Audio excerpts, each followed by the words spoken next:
California Governor Gavin Newsom knows there's a crime crisis and a wave of smash-and-grab robberies. Now he's finally putting forth a plan to try and stop it. We are putting out over $250 million in enforcement grants, competitive enforcement grants, to help local law enforcement and advance the prosecution of people that are involved in organized retail theft. So the big question now is, will it work? Joining me now, Tracy Hernandez, founding CEO of Bizfed, and Tucky Blunt Jr., owner and operator of Blunts and More, a retail cannabis business. Good morning to you both. So the governor is taking action. Let's get to the details of this. $300 million, almost all of it going to increase police presence. He wants to create an organized theft unit, and $20 million to help small businesses that have been victims of these smash and grab robberies. So, Sarah, or Tracy rather, will this work? Do you support the governor's plan? We at the Business Federation, we've got 400,000 businesses, large and small, absolutely support the governor leaning in to help with enforcement and prosecution and funding of police so that we can get after these criminals that have taken to retail theft as the new way to make money from where they used to get it from drugs. Now they get it from crashing into our stores and stealing our property and selling it online. So we definitely need to do something, and we appreciate the governor stepping up. Yeah, Tucky, we wanted to have you on because you own a cannabis business, and legal cannabis businesses are being targeted by smash and grab robberies. What has your experience been, and why is that happening?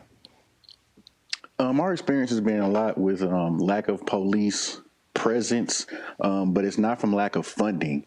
We pay almost 6.5% to the city of Oakland for taxes.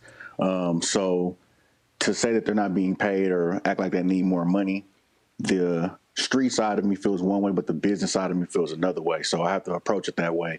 But we are being targeted because we're a cash business. We can't bank, and people think we're sitting on a bunch of cash. I do agree with what he's trying to do, but I think the laws need to be changed, and these need to be classified as armed robberies and not just property crimes. Oh, armed robberies, because that would mean that it would be a bigger sentence and they would stay in jail as opposed to being let out. Is that what you're saying?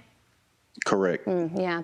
Well, Tracy, on that note, the governor supported Prop 47, which makes stealing anything under $950 a misdemeanor. So oftentimes you see people who do these smash and grab robberies get out the next day.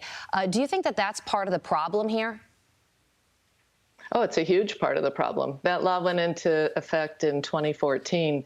And so it used to be $400 was a felony. Now it's $950. And what makes it worse is you can steal $949.49 at one store, go the afternoon, do it at another store, later that evening, do it at another store, and none of it are felonies. Yeah. And in fact, Carly, we even have bigger retailers, even those that are thefts over $950. We have a problem here, especially in LA County, with our district attorney, Gaston, and he's not prosecuting. I have one member who's had 100 thefts in the last month.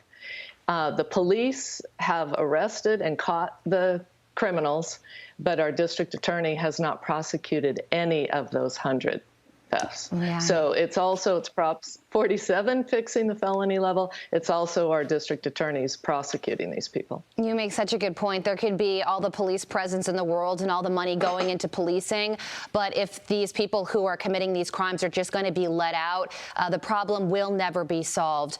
Tracy Hernandez, Tucky Blunt Jr., thank you so much for joining us this morning.